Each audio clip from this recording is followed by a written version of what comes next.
তো তোমাদের মধ্যে আমি আজকে অ্যানাউন্স করতে চাই, যদি কেউ তোমাদের মধ্যে আজকে যারা ভর্তি হচ্ছে বা এখনো যারা পড়ছে তাদের মধ্যে থেকে কেউ যদি ফার্স্ট হতে পারে কোনো ডিপার্টমেন্টে, যে কোনো ইসলামিক স্টাডি বাংলায় যাদের সম্ভাবনা আছে শিক্ষা, তাদেরকে আমি একটা আমার নামে গোল্ড মেডেল দেব। আমি বলে দিই, তোমাদের টার্গেট রাখো যে আমি ওখানে ফার্স্ট হব, এবং এটার জন্য কি করতে হবে, প্রথম থেকে সিরিয়াস হতে হবে। আমি যত হতে পারিনি, ফার্স্ট না হয় ফোর্থ হয়েছে, সিক্সথ হয়েছে। কালকে একটা ছাত্রী বললো, স্যার ফার্স্ট ইয়ারে প্রথম সেমিস্টারটাই আমি আসলে বুঝে উঠতে পারিনি।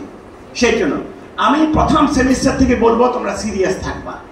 আমি প্রথম পরীক্ষায় সিরিয়াস ছিলাম, আমার বাসা বলতে তো রেজাল্ট তো খারাপ। আমি বলছি হ্যাঁ রেজাল্ট খারাপ হয়েছে, কারণ আমি অ্যাডাপ্ট করতে পারিনি, আমি বুঝতে পারিনি জিনিসগুলি, কিন্তু আমি কিন্তু সিরিয়াস ছিলাম, তারপর ওটাকে কভার করতে পেরেছি। কিন্তু যদি আমি প্রথম থেকে সিরিয়াস নাই, হতাশ হয়ে যাই, তাহলে হবে না। আর প্রথম থেকে কভার করার জন্য আমি করতেছি, সিরিয়াস প্রথম থেকে হতেই হবে। অতএব তুমি প্রথম থেকেই, তোমরা সবাই যারা আজকে গ্রামের বাবা মার আশ্রয় থেকে, আত্মীয় স্বজনের সাহায্য থেকে তোমরা ঢাকা ইউনিভার্সিটি বা যে কোনো ইউনিভার্সিটি যাবা, জীবনটা কিন্তু খুব কঠিন হবে।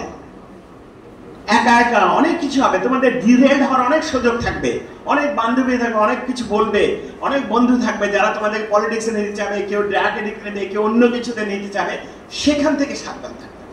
এই যে প্রথম গিয়ে যে লোনলিনেস থাকবে, বাড়ির জন্য মন খারাপ করা, সেখানে পড়ার দিকে মন দেওয়া, এগুলি খুব কঠিন ব্যাপার আমি জানি। আর এখন তাও কিছুটা ভালো হয়েছে, আমাদের থাকার ব্যবস্থাটা অনেক সহজ হয়েছে। আগে তো গণরুমে থাকতে হতো, সেখানে মিছিলে যেতেই হতো, অনেক কিছু ছিল। তোমাদের জন্য সুবর্ণ সুযোগ এসে 5ই আগস্টের পরে যে তোমাদের এইগুলি আর হবে না। প্রত্যেকটা ইউনিভার্সিটি আমি খোঁজ নিয়েছি, এখন আর সেরকম না। অতএব তোমরা সেই কষ্টটাকে, ওইখানে আমি আবার বলছি যে ফার্স্ট ইয়ার প্রথম বছর খুবই কঠিন জীবন যায়, এবং সেই জীবনটাকেই তোমাদেরকে ডেডিকেটেডলি কষ্ট করে তোমাদেরকে সিরিয়াস হয়ে থাকতে হবে। ওই প্রথম বছরটাকে যদি তুমি পিছিয়ে যায় উঠতে, তারপর আর সময় করতে পারবা না। আর আমি সবসময় বলি, তারাইলে লোকেরা আদায় করতে পারে না,